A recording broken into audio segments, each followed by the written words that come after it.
Then I came to India in 1985 for the first time, and I felt I'm coming home.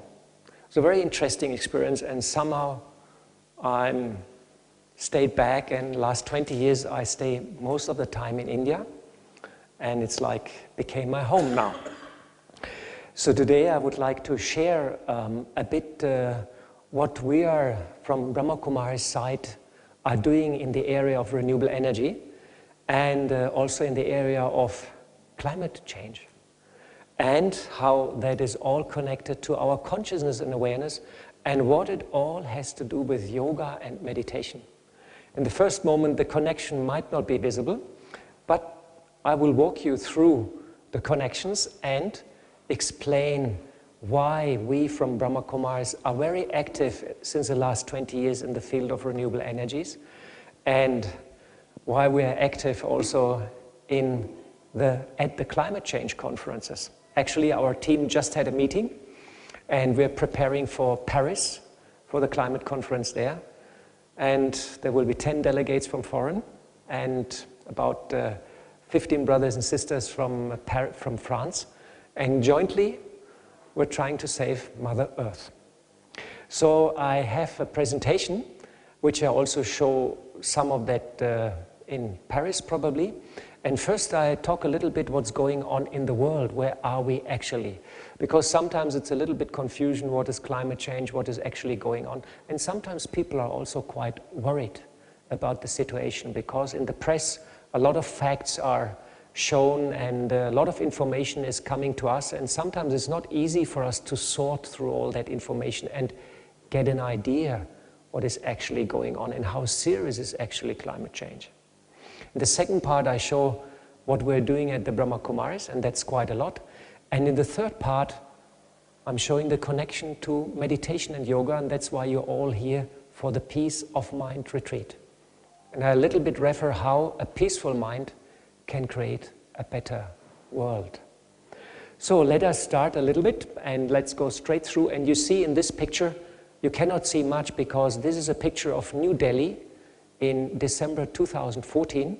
And I went there and I asked, oh, it is very foggy today.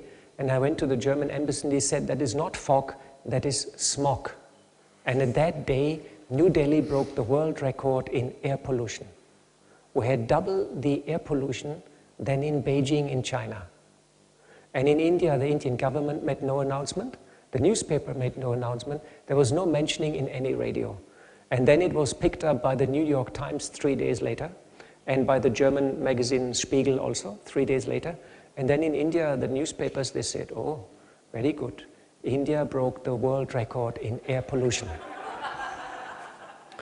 Well, yes, it is a bit funny, but the sad news is that if you live in a city like New Delhi, your average life expectancy is reduced 3 to 5 years. That's the fact, and 50% of the people in Delhi, they suffer from bronchitis or respiratory diseases. It's quite sad. And out of 20 of the most polluted cities in the world, 12 are from India. So that's the price we pay for industrial development and trying to save the money and not thinking about Mother Nature. So, and the main reason why we have this pollution is, beside we're all using cars and traveling around, is we produce 70 to 80% of the world power is being produced by thermal-based power stations. And we use coal, and coal creates carbon emissions, and those carbon emissions, they all create that climate effect and so on. And even the power here in the hall comes to some extent from such dirty power, as we call it, and to some extent it comes from solar power. Like my microphone and the beamer is on renewable energies, but the light here is not on renewable energies. So, and you can see here a very interesting graph, which is a very latest graph, which is from the NOAA from 2015. And you can see quite clearly, since the 1950s, the temperature has gone up, and we are now approximately at 1 degree increased temperature since the 50s. And you all might have heard that we are all trying to make efforts now at the climate conference in Paris to find an agreement to reduce the temperature rise below 2 degrees. And science tells us if the temperature rises more than 2 degrees, it will be very difficult for humanity to manage the bad effects of climate change. So you can see the trend is quite clear, and the bad news is this will continue for quite some time. India just announced that for the next 20 years they will use more coal for power generation. China also announced they will use more coal for power generation. And if you take all the promises of the countries which have been published recently for the climate conference in Paris together, we will reach 3 degrees temperature rise. That does not sound much, but the effects are quite serious for the future of humanity.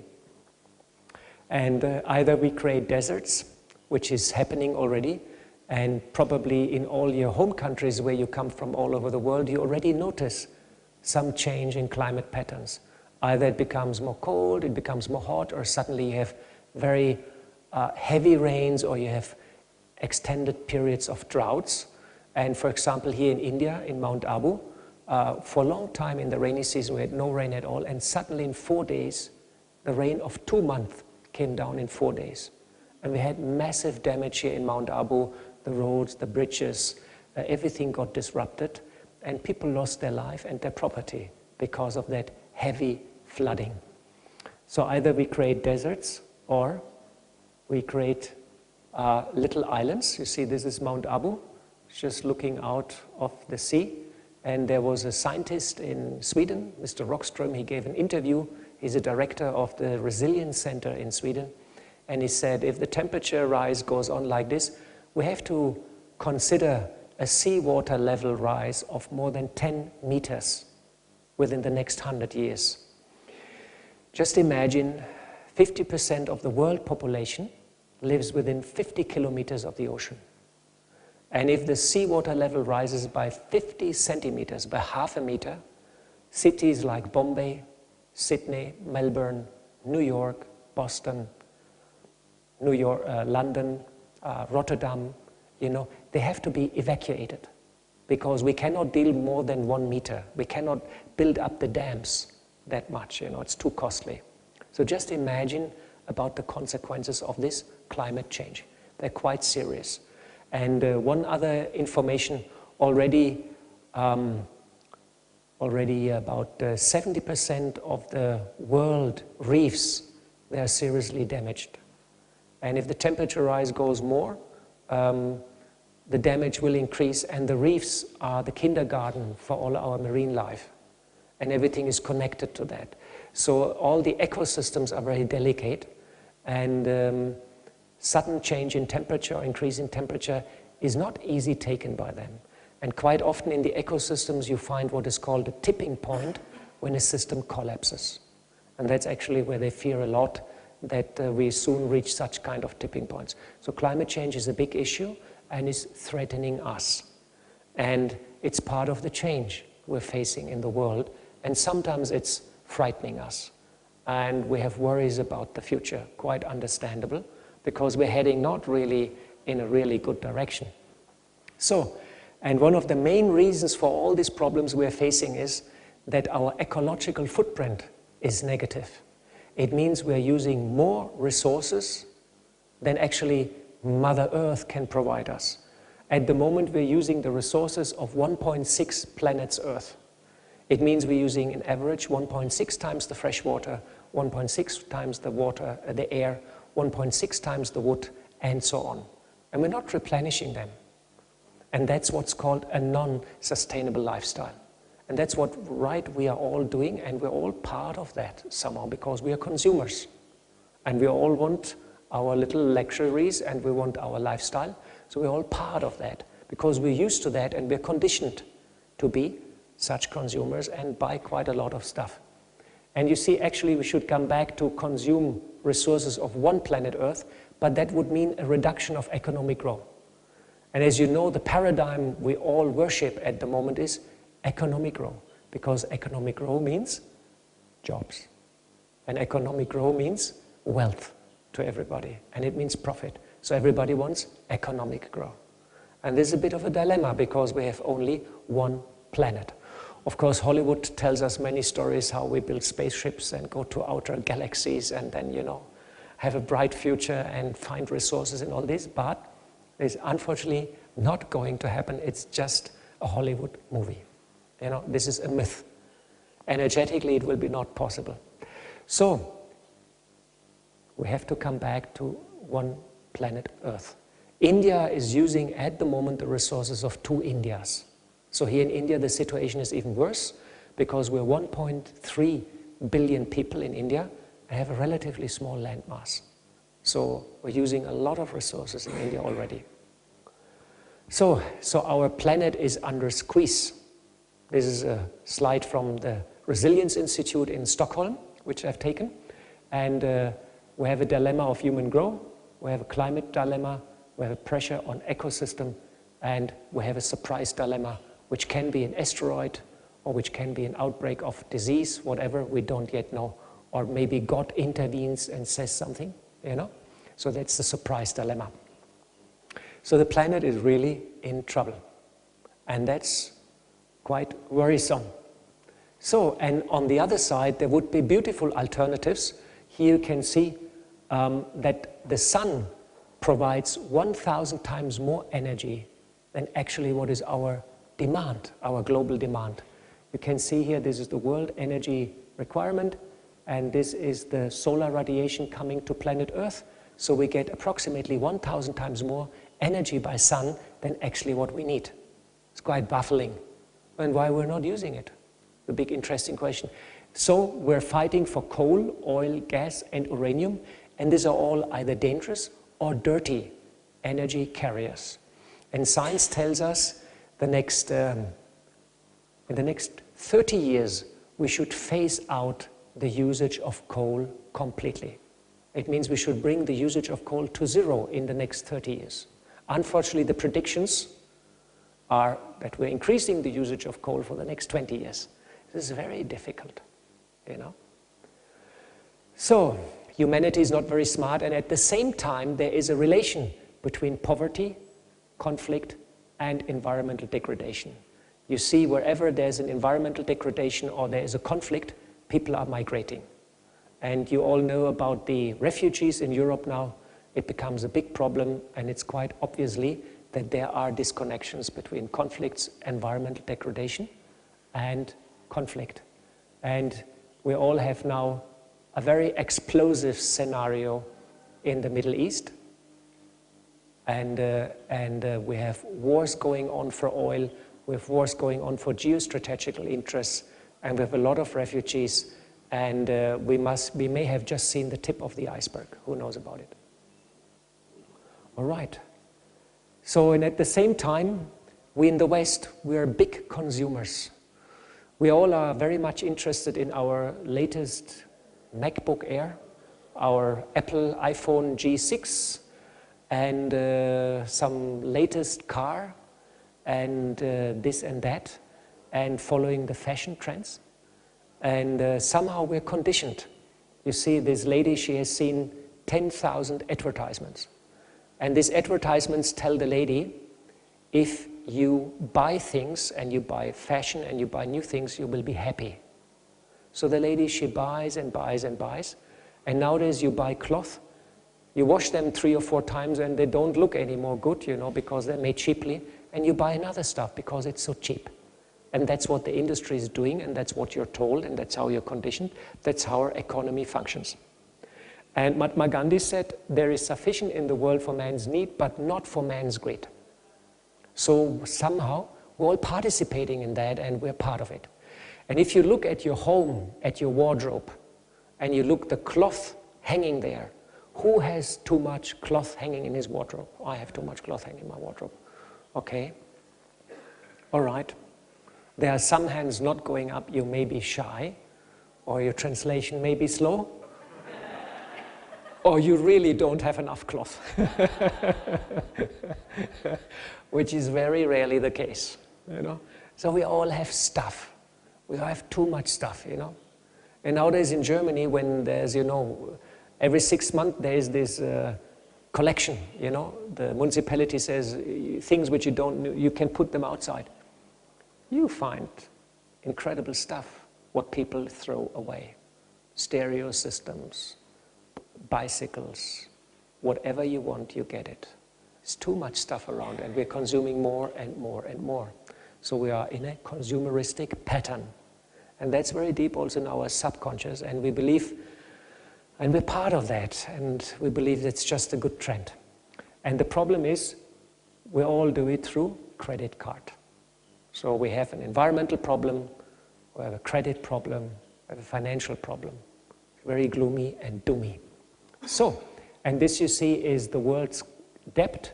This is 2011. Meanwhile, the debt is gone on the next floor. 2015, it has tripled since then, since the financial crisis. And you see this is George Washington.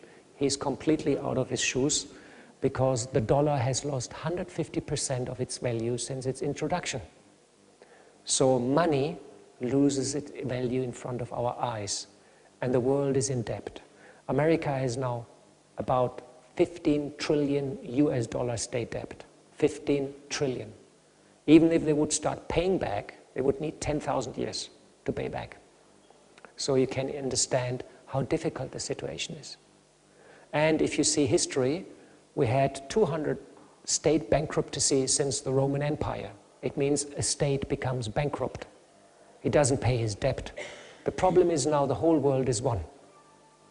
We have one market, we have 3-4 leading currencies, we have stock markets, everything is interconnected.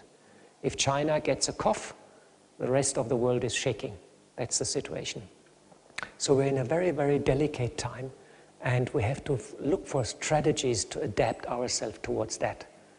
Because just by seeing and being worried, we're not going to make any change. We might get sick, you know, or whatever, because we get unhappy, but that's also no solution for us.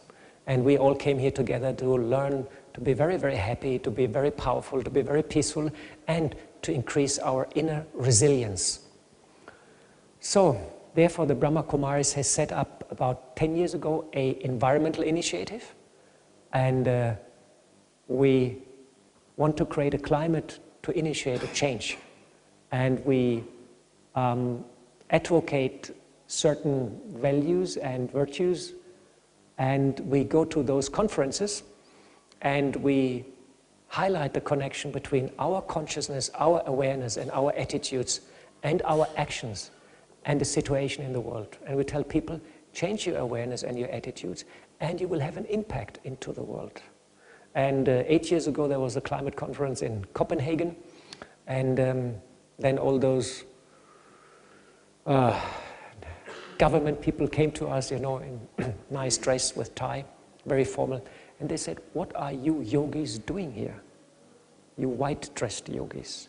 They told us, we only need money, we need technology, and we need a strategy, and we'll fix the problem. No problem. Now, after 8 or 9 years, the same people come to us and they say, oh, please, teach us meditation, because our approach has failed, and we're completely frustrated. So you can see how time is changing. So in your welcome pack, there was also hopefully a brochure about our environmental initiative, and there is a webpage with many good ideas. And our sister Sonia is also here. She's our secretary and manager of the green team, and maybe Valerian is also here, and we can help you and have a discussion if you're interested to learn a little bit more about that. And we advocate that any change has to come from the self. Whatever change I like to see, I have to become the example. I have to walk the talk. And that's quite often, unfortunately, not the case. So we try to inspire people to change their life and their attitude first. Because if I change, I can influence, inspire my family, my community, country, life on earth, and then future generations. So we advocate a green lifestyle, also in our environmental wing, and we advocate the 4 R's. Rethink before you buy something. Reuse things before you throw them away, reduce your consumption, and recycle. These are the 4 R's. And all in your personal life, you can look, where do I use too much of this, where I use too much water, where I use too much of food, throw it away. Where do I travel too much with my car? How can I share facilities? How can I make a difference? And we made a policy, drafted it, and we circulated among all our centers. Brahma Kumaris has 7,500 centers in India and around 800 centers abroad. And we try slowly, slowly to make them green. Of course, it takes a bit time, you know, because you have to change the attitude of the people. But you can look in your personal life and see where your behavior can make a difference.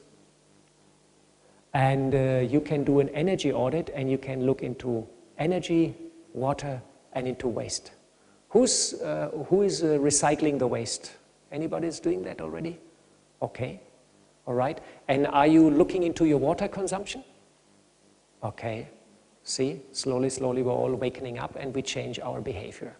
But it has to go much, much, much further. Good. So we also highlight the connection between ethics and a profound future development. We always say that ethics and moral principles, they have to come back into business and they have to come back into policy. At the moment in business, it's all about money and profit. It's not about producing good products, long-lasting for the community. It's about making them, in the shortest possible time, the maximum of money. So if you bring ethics into business, this will change. People will produce for the community. And we also want to bring ethics back in politics, that politicians take such decisions not to be re-elected after 4 years, but which are really beneficial for the future of mankind. So we very much talk about values and ethics also in all our programs and presentations we have within the environmental initiative of the Brahma Kumaris. So now I talk a little bit what we're doing at the Brahma Kumaris and at our headquarters. You are here in the Gyan Sarovar complex, and 3 kilometers from here in Mount Abu we have the Madhuban complex, which I think you will visit tomorrow. That's the old headquarters.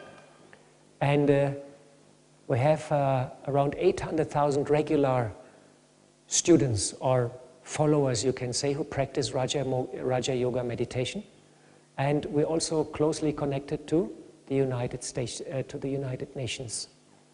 And our headquarters, spiritual headquarters, is in Mount Abu, in Pandav Bhavan. And this is an extension which was built in 1993. 94 we built this place. So the Brahma Kumaris and its daughter organization, the World Renewal Spiritual Trust, we carry out research projects since the last 20 years in the area of renewable energies. We have seen there's a lot of potential here in India for solar energy, for wind energy, for biomass and all these things. And about 20 years ago we thought, why we not combine our spiritual lifestyle with renewable energies, and a fusion of both try to create that inspiration and that momentum for a positive future development. So we do a lot of research in photovoltaic, steam, water recycling, hot water, and so on and so on. And we are meanwhile a recognized solar research center by the government of India. And you know, this is how Gyan Sarovar looked like when we got it. This is the little cute house behind, where's the golden dome, where's the little fountain. And this was Gyan Sarovar when we got it, 1993. And this little house was the first building. And then we started planting it and protecting it from the goats and from the cows. And now it looks like that. It's the same photo from the same place. So you can see the transformation of the place. The birds come back, the insect come back, wildlife come back, cool climate come back, air is filtered. So, and a small step at your doorstep, you can make a difference by planting trees, and you can make a change, a positive change. And you can inspire people also. So that's what we did with Gyan Sarovar when we got it. In 1997, we have set up a first solar steam cooking system in our kitchen here. And if you go after your meals once on the rooftop, you might see on top those dishes. So what happened is those dishes, they concentrate the sunlight, and we focus on the receiver. In the receiver is water, and we're getting steam. And the steam we send to our kitchen, and the food which you are eating in Gyan Sarovar is partly cooked by sun energy. That's a good news. So, and this was a research project which we carried out in 1997. And the good news is the system is still working like a clockwork, which is something exceptional. You know, it's like almost 20 years old and the system's still running. So if you have time, after breakfast or after lunch, dining hall, you just go on the rooftop, you will see the system. There's our brother Suresh, and he will explain you about that system. He's very happy to explain you the connection between solar power and soul power. So then in 1999, we set up a similar system, but much bigger in our Shantivan Complex. And Shantivan Complex is down in Abu Road, it's about 27 kilometers from here. And when you leave, or you might have come, you might have seen it. There we can accommodate 20,000 people. And this was funded by us, and we produced 3.5 tons of steam, and we cook 35,000 meals every day by solar energy. This is one of the world's largest solar cooking systems. And it's also fully operational since 1999. And you see here an aerial shot, and you see here the solar cooker on rooftop. And we have also photovoltaic here, and we produce also solar electricity. So here you can see a close-up picture how those dishes are functioning. So those dishes are following the sun, and the sunlight is always focused on the receiver. Inside the receiver is water, and the water is boiling, and we have steam. And the steam we send into the kitchen. And you can see all the work, the welding, the design, the installation was done by our own team.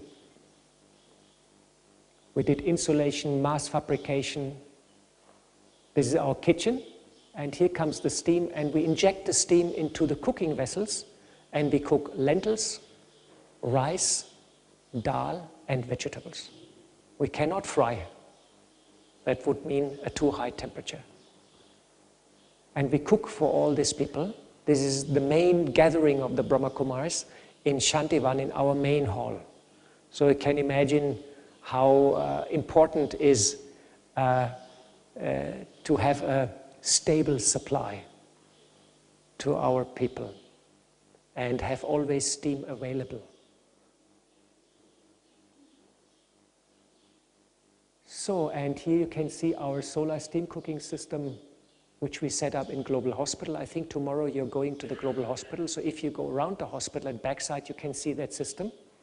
We increased the dish size, and we produce 1,000 kilograms steam, and the system also works very, very, very regular and very perfect. And we also send steam to sterilization, laundry, and to the kitchen. Can somebody check that noise there? Some music is going on, some testing. All right, and you can see we did a lot of insulation here, and it's always our aim to reduce those losses.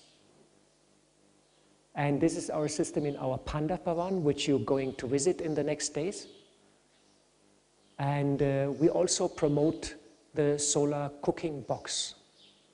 And the solar cooking box is very simple and very easy. You will also get it in your country. If you have a good amount of sunshine, you can get that cooking box, and you just put it in the sunlight, put your meal inside, and your food gets cooked within 3 to 4 hours. It's a very easy method, and the cost of such a box is maybe $50, $80, you know? And you just Google in your country, solar cooking box, and you will find it. Here in India, we have around 10 manufacturers, and we always have some 50 pieces at hand, and then sort of distributing them at a non-profit base. So we also have a solar lantern. You might know that in India, we have 60,000 villages without electricity. 60,000 villages without electricity. So when there is darkness, when there is no sun, there's darkness in the village. So what we do is we promote this solar lantern, which has a small solar plate, a lantern with a small battery. And just last summer, we distributed 8,000 lanterns to all our centers. And also to the foreign centers, to inspire our people to make use of them. And you know what happened? In this summer when we had this torrential rain, the power in Mount Abu failed for 10 days in a row.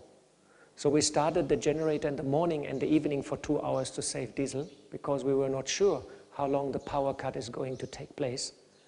And so our brothers and sisters, they all used the lanterns and they were very happy. So you can imagine how important also such small gadgets can be in order to sort of help people in a practical way and inspire them to go further. All right, this is a picture which is taken backside of this hall on the rock behind the Harmony House. We have a lot of photovoltaic installation here in the campus. We have around 150 kilowatt of photovoltaic electricity here. And we produce this electricity, send it to a battery, store it, and you might have seen that we have everywhere small extra lights, and sometimes the main light goes off and then the little bulbs go on. This is our emergency light. And in Gyan Sarovar we have 300 emergency lamps. Our meditation rooms, they run on solar. Most of the computers, they run on solar. And we have our own connections everywhere and supply to quite a lot of departments and areas. We supply solar power. So for example, in the kitchen, we also supply solar power to some pumps, and also water pumping we're doing to some extent with solar power. Also street light, some extent we're using solar power for that. So that is produced by those cells. They're quite reliable, very cheap, and the price has collapsed by 70% in the last 4 years. So these solar plates are almost at par from price relation to conventional power. There is actually no reason not to use them. And there's maybe in the next years a big change is gradually going to happen, that all these solar plates will become more and more mandatory and into usage. So this is our Om Shanti Retreat Center, which is near New Delhi. It's about 50 kilometers outside of New Delhi. And in this place, we are having installed 400 kilowatt of photovoltaic, plus a solar steam cooking system. And this place is almost independent.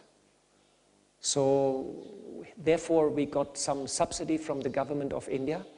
We are working very closely in the last 20 years with the German government, with the Indian government, and we do a lot of research projects, and sometimes we're able to get some funding, some help, some assistance to install those kind of projects. So this place is almost independent from the outside grid. And they have 40% power cuts in Haryana. So you can understand 40% of the time the power is cut. So you can see we do installation, welding, foundation work, installation of solar plates. We do all with our own team. And we have 8,000 of these batteries, and we maintain also these batteries ourselves. All the systems you are seeing, they are worth millions of dollars. And we have sort of accumulated them over years, doing one project, doing the next project, always look a little bit into funding, which is rather very difficult. You know, it's not easy to get the funds together, but somehow with the blessing of the institution, the seniors, and good wishes of everybody, we were able to execute many of these projects. Now I would like to show you the latest project we're doing. This project is called India One, and it's a 1 megawatt solar thermal power station, which we're executing at the moment in Shantivan in Abu Road. And this is a $15 million project.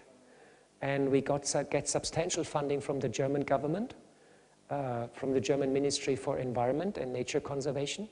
And we get also substantial funding from the Indian Ministry of Renewable Energies. India has a ministry only for solar energy. It's quite unique in India also. And you can see we get the funding, and we work with a very famous research institute in Germany together. And this is a research project which produces solar power, and it has storage. We can store the energy overnight. The storage of the solar power is the critical point at the moment. All all around the world, all the research institutes, all the governments, all the companies, they're working on storage. How to store energy cheap and efficient. So Brahma Kumaris also works in that field, and we're quite good in that, despite we're doing it as a side job, you know. So you see, we had to build for this a very big dish, because with our small dishes, we were not able to have enough power. And this is a 60 square meter dish, and it consists out of 600 parts, and it's our own in-house development. You see the happy three inventors, and we concentrate the sunlight into this receiver, and this receiver is made out of 3 tons of cast iron, and we heat up that cast iron to 500 degrees. And you see here we do a focus test, and the maximum temperature we can achieve in the focus is 1,600 centigrades. If you have this temperature, metal will start melting.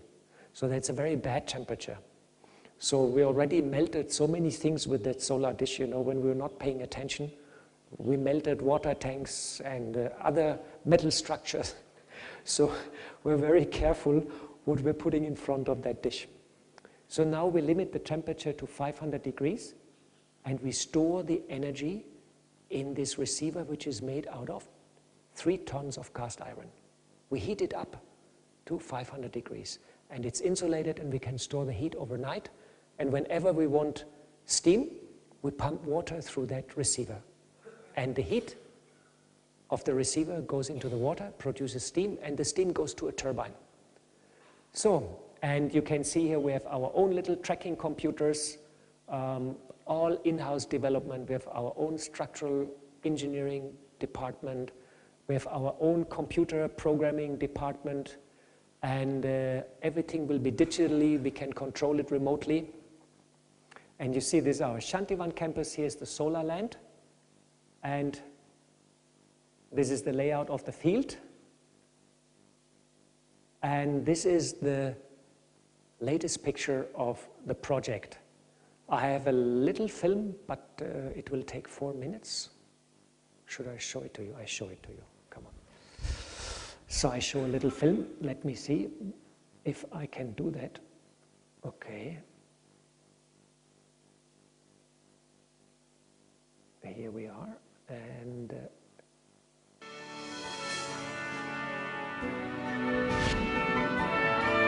so this is about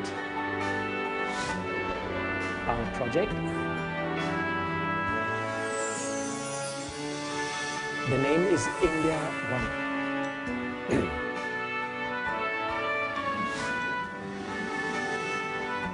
The World Renewable Spiritual Trust is a daughter organization of the Brahma Kumaris and works very closely together with us.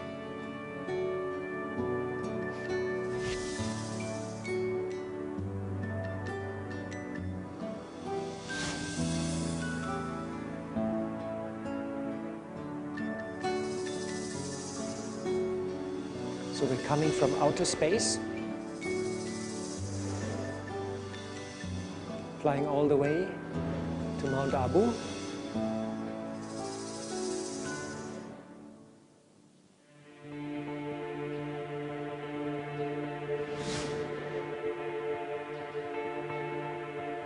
There's our Shantivan campus. Here's the Shantivan campus. And here we are in Mount Abu. And you see we have to build 770 dishes. And we produce electricity for 24 hours.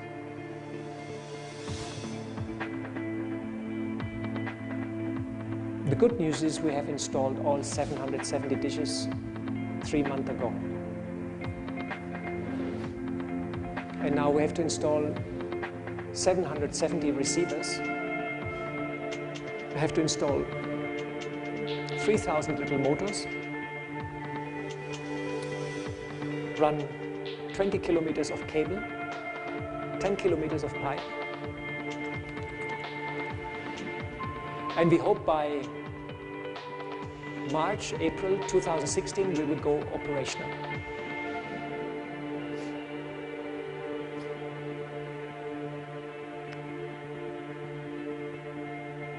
You can see it's a very, very big project. This is the turbine from Siemens. It's already installed.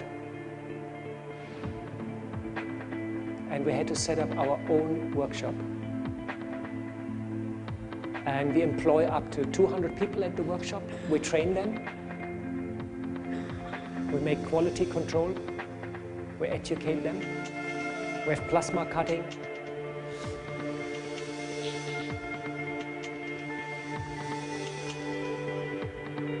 And each and every part is manufactured and produced by our own team on site.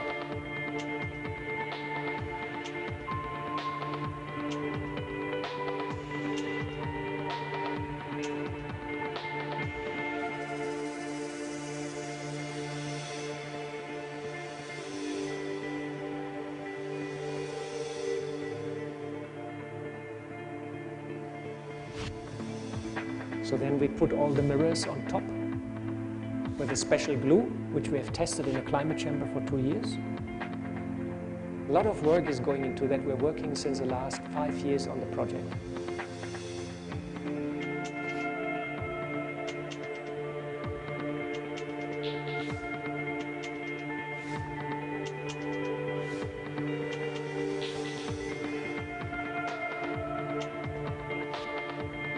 We also have a photovoltaic system there. And we planted more than 3,000 trees. Our team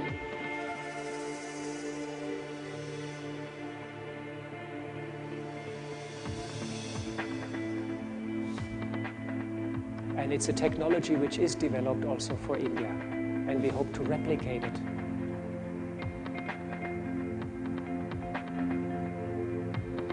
And we're a team of 40 brothers from the Brahma Kumaris, and we're all volunteers on the project. That's our turbine house, and we expect 25 years lifespan. This is old, this 6 months more. You know how it is.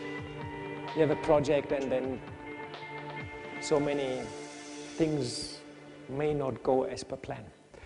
All right, we are also on Facebook and we have a webpage, and you're welcome to have a look to our project. So that was the little film which has given you an idea what we're doing. Okay. No, I don't want this. I want that.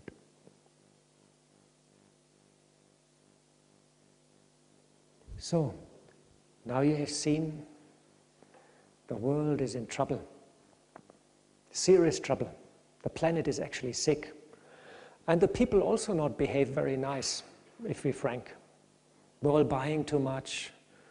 Our consciousness and awareness is somewhere else, you know. And we're more concerned with our little lives, and sometimes we forget the big picture and see that humanity is in a crisis. And we need a shift of our activity, a shift of our actions, a shift in technology, and a shift how we live together and how we see each other, a change in consciousness and awareness. So the big question is how to create a positive vision for the future and become or be a change maker. Because seeing all the problems in the world, it's not easy to have a positive vision. I know a lot of people which are pretty much depressed or frustrated. They sort of retreat into their small private life and think, I do a little bit here and I don't look to the news too much, because the news are not very positive. And we all know that.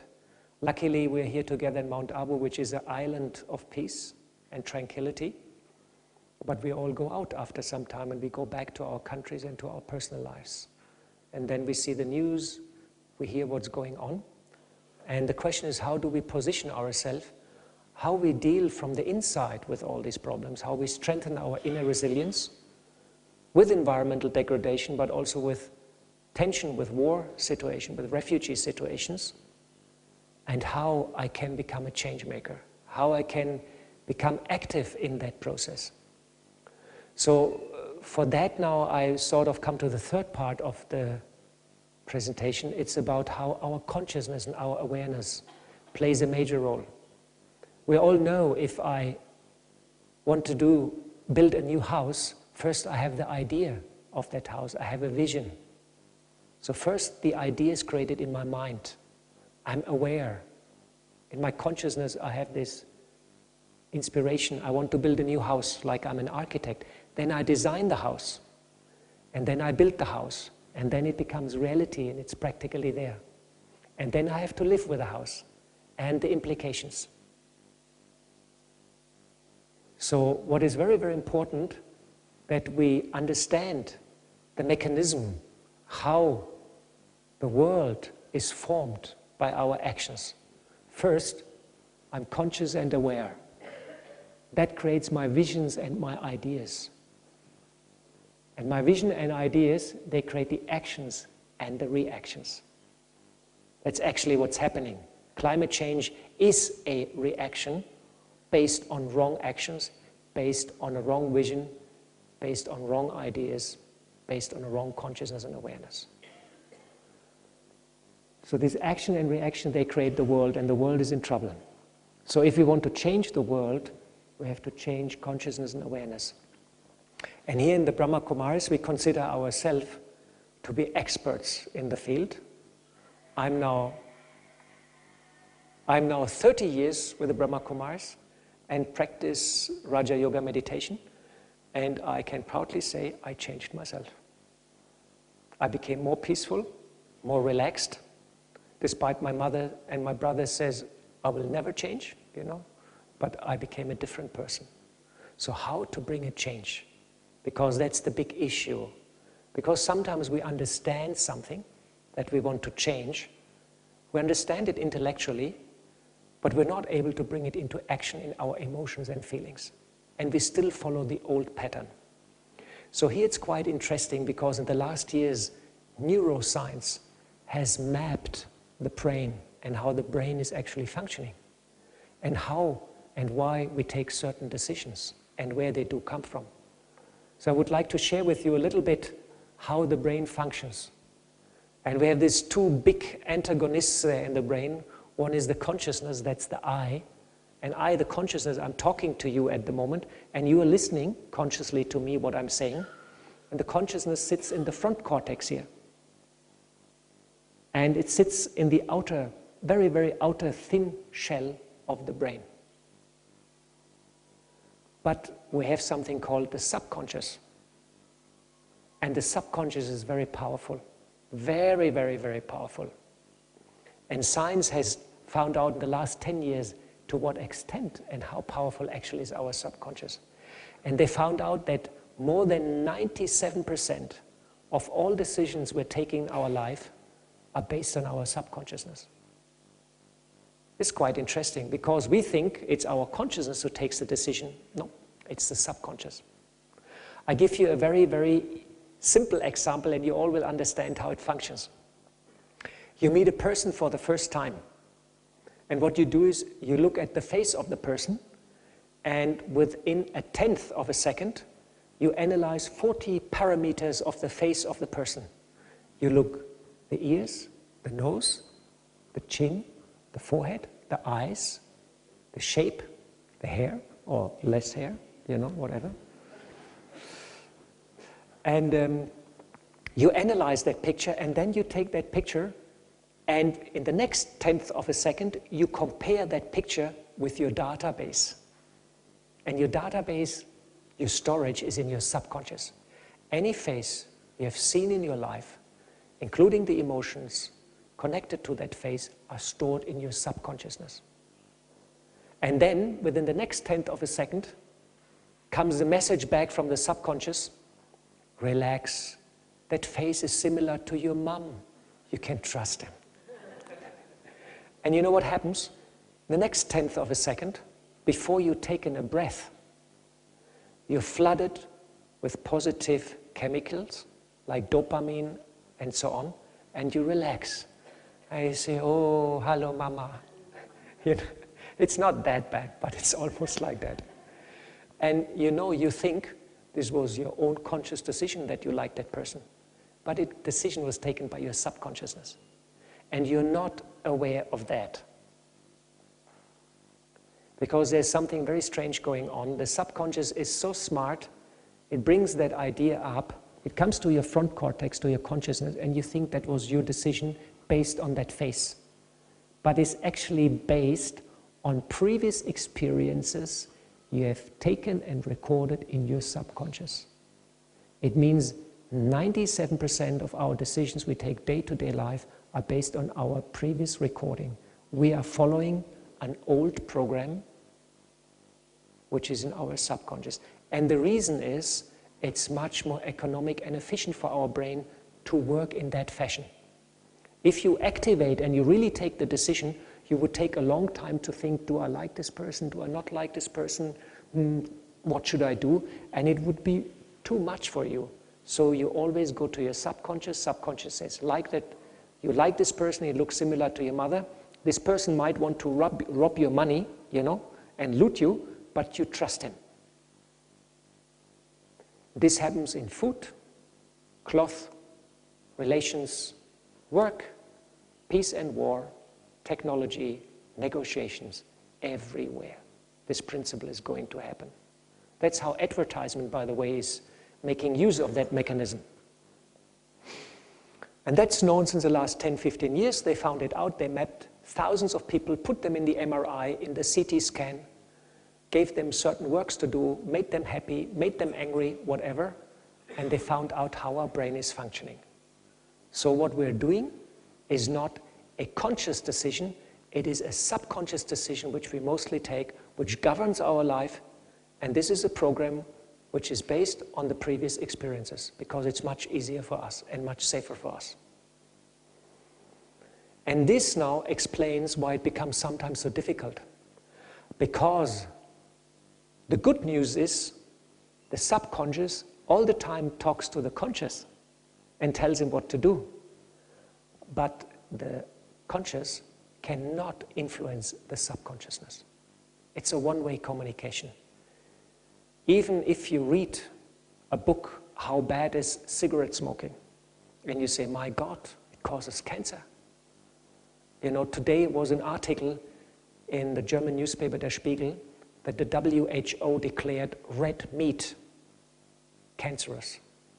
So it's officially out, red meat, sausages and all these kind of things, they create cancer. It's officially declared by the WHO. So you might read that and you think, my God, I should not eat anymore. I should become a vegetarian. But you see after some time you see that nice sausage and you want to eat it because your subconscious doesn't react to that information which has gone to your front cortex, to your consciousness. That's why it is so difficult to change fundamentally. And this is why it is so difficult to steer the world in the positive direction, because all the fears, all the worries, all the negative impressions, all the traumata which we have experienced since childhood, since pregnancy, they're all recorded in us. And we yogis, we know that we're not only lived this life, we lived many lives. You had the lecture of the soul. So whatever you experience is recorded. It is with you. You store it in your energy field.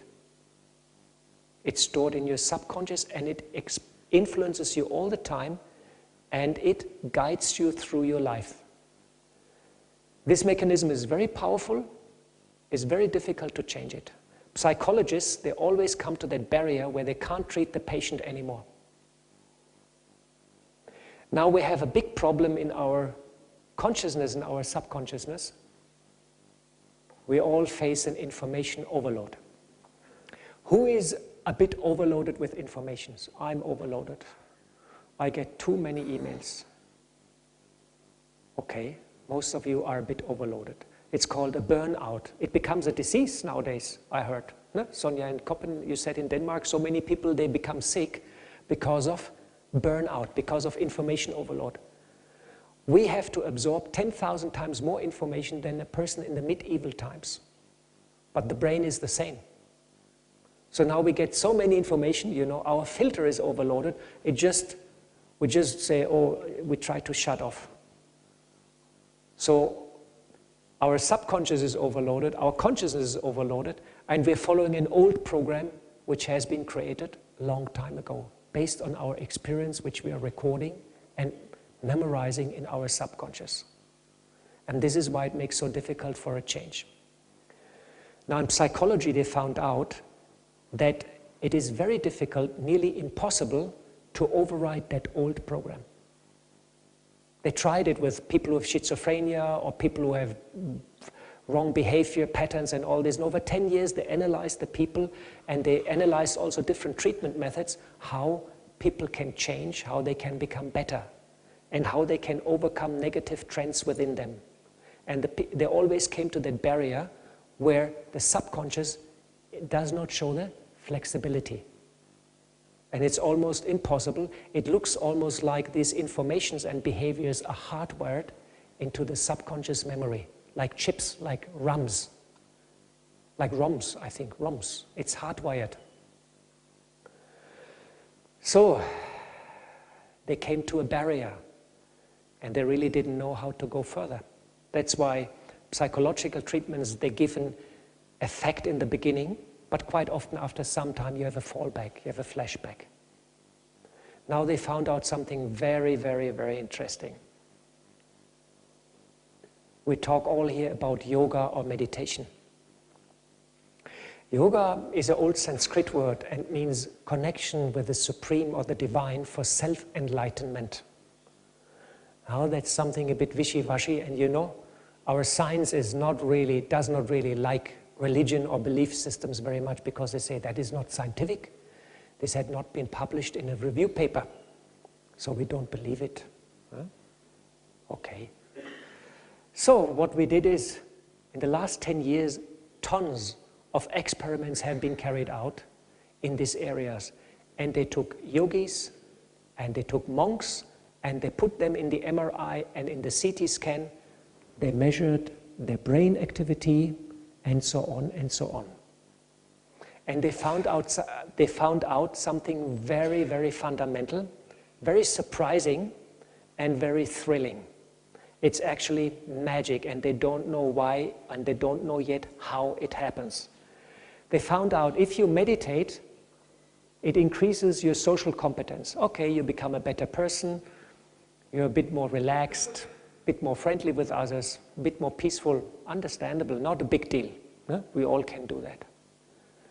They found out that it deepens relaxation and improves your health.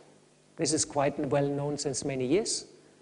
If you practice meditation, a positive effect on your health. For example, it improves your white blood count. But the third thing what they found out, and that's really revolutionary, they found out it increases the brain cells and its activity. You know, when you become older, it's called the neuroplasticity of your brain usually decreases. You're less and less able to take flexible decisions, and your brain becomes more and more rigid in your thinking, and you just follow old patterns and you don't want to change. And with age that increases. So it's very difficult to change old habits, to become rid of peacelessness and transform it into peace. To become rid of anger and change it into love. Because it's hardwired into our system.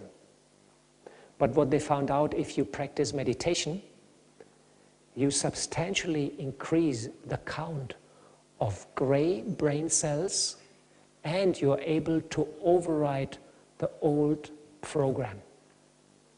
And this is something very, very fundamental, because they don't know yet how it happens, but they found out it works. And they measured it. It's all published in review papers in the last 10 years. And most of the universities around the globe, most of the hospitals around the globe, most of the research facilities, they now have a department which works exclusively on this kind of topics and research. How meditation and yoga, what is the effect and how it really works. And the beautiful news, they have confirmed this, you will be able to change yourself from the deep within. And you're able to become, from the deep inside, a peaceful person and a very relaxed person and a very happy person. And you're able to deal with your worries.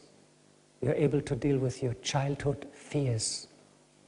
You're able to deal with your night mares and change them into light mares, into happiness. Understand?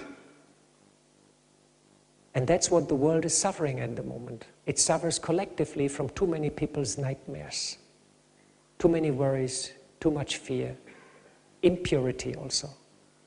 And meditation is able to reverse this project, this process. And this is the fundamental news which I would like to share with you.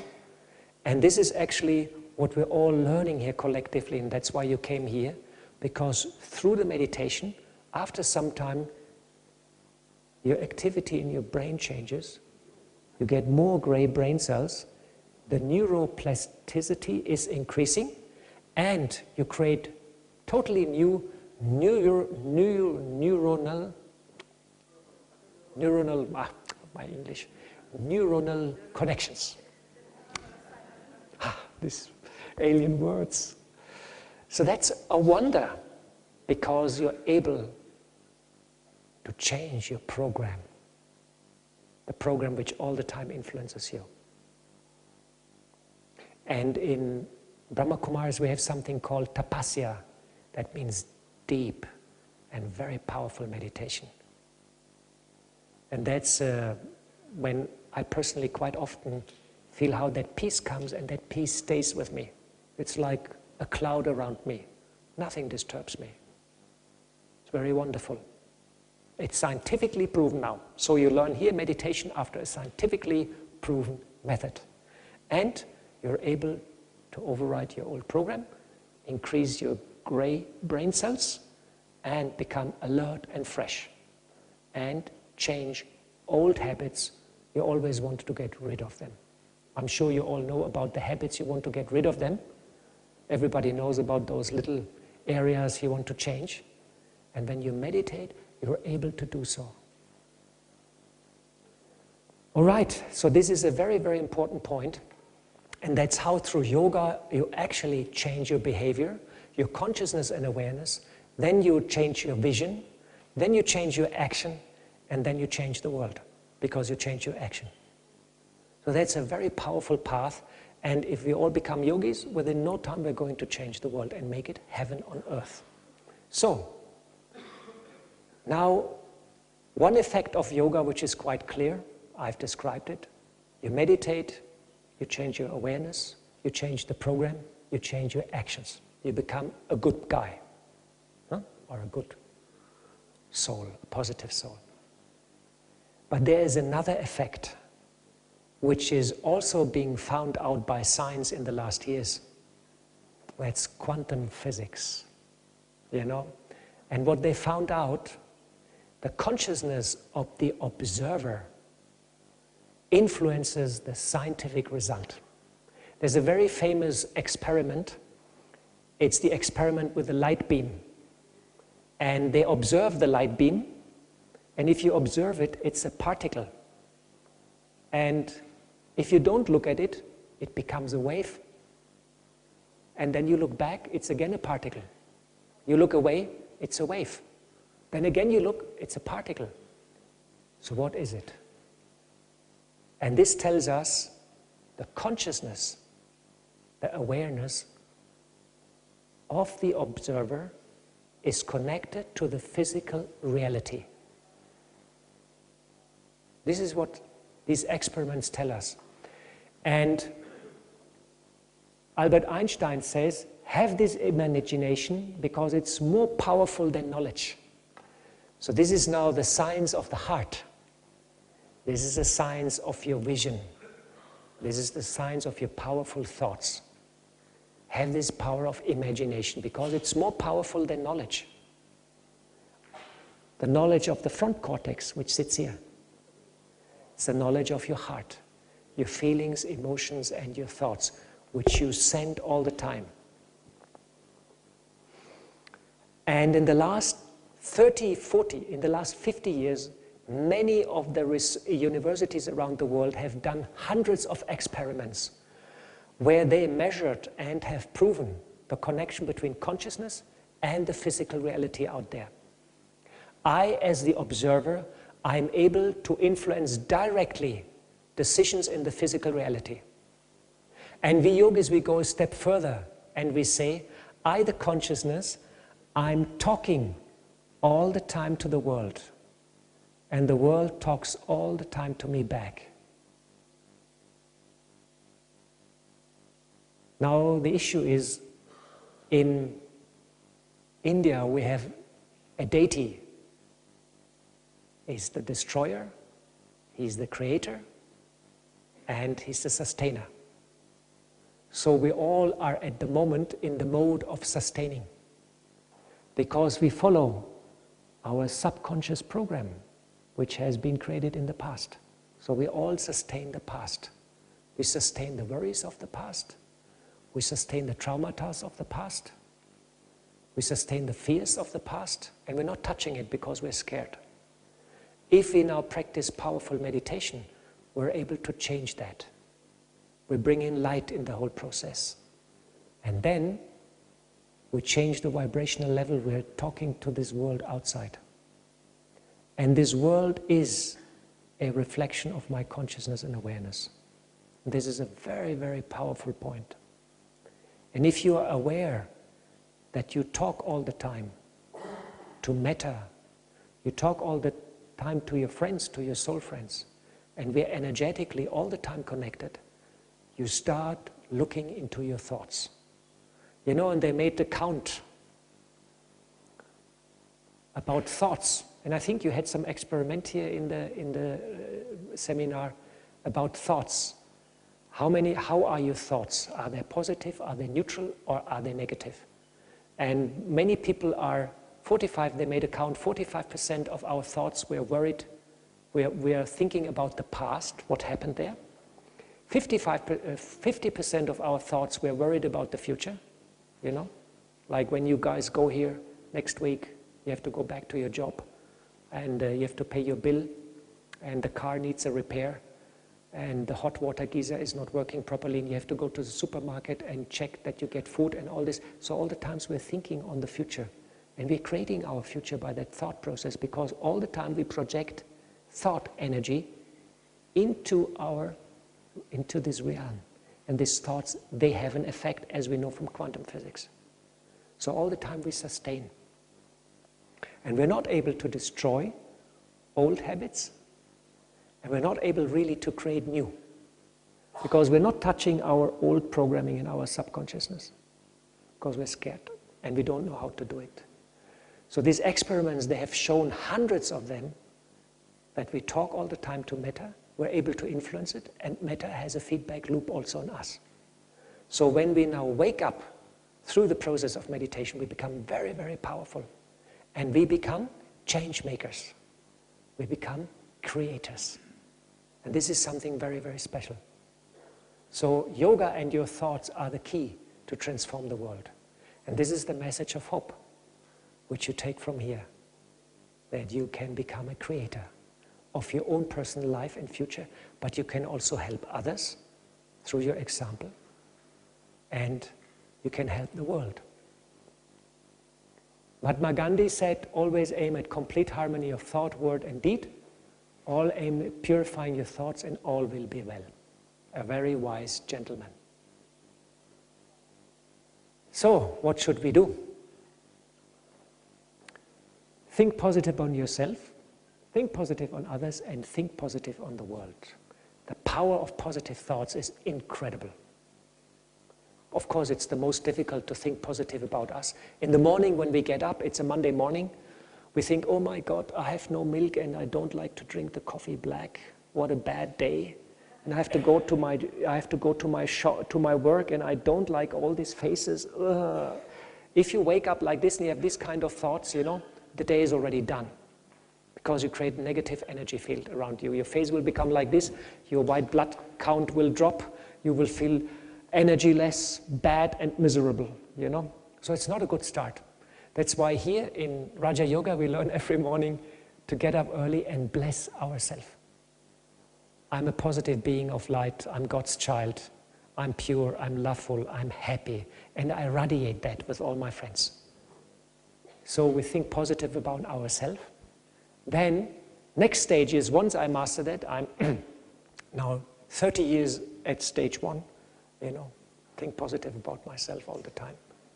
But I heard other people will be faster. So think positive on yourself. I'm kidding, I make a joke. Think positive on others, bless them. And it is said when you smile, after some time, other people also start smiling. You made that experience? When you start smiling, after some time, you come to work, you say, happy, how are you, golden good morning. And people say, they start smiling. They say, oh, why is that person so happy to me? And after some time, they also become happy. So become happy chappies and influence others in that way. Think positive on others and then think positive on the world. And you will become a change maker. And once you're into that mode, once you're into that process, it becomes easy after some time because you change your old programming. You override your old fears, your old worries. So I have yoga, then I have realization, who am I? I'm a pure being of light and I'm positive in my original form. And then I receive power. And then through the power I achieve transformation. When you see the yogi sitting in the middle in the light, and all the powers are around him. And he becomes the master of the self and becomes a friend to others, a helper to others. So, how to change the world and become a change maker? Change of consciousness, unity and values, peace. And we have seen the technology is already there. Technology, money, strategy is not our problem. It's that we all are inspired and that we all build that critical mass of positive, smiling people and tip the scale in our direction and make this unhappy, degraded world into a happy and prosperous world. In Christianity, they call it paradise. And in Indian mythology, it's called Satyuga. The Greek, they called it the Golden Age. So I invite you all to join this movement to create that positivity in with yourself. Increase your gray brain matter, override your old program, and become your true self. It's very easy. Give light and receive light. So I thank you very much for your time. And here are our different web pages. And at the front, I have kept some of our solar brochures. Oh, this was that cable. I've kept some of our solar brochures. And there are 100. So please feel free to take some after the program. And I hope you feel inspired, and I hope you understand a bit more the connection between climate change, technology, and consciousness. Thank you very much, and Om Shanti.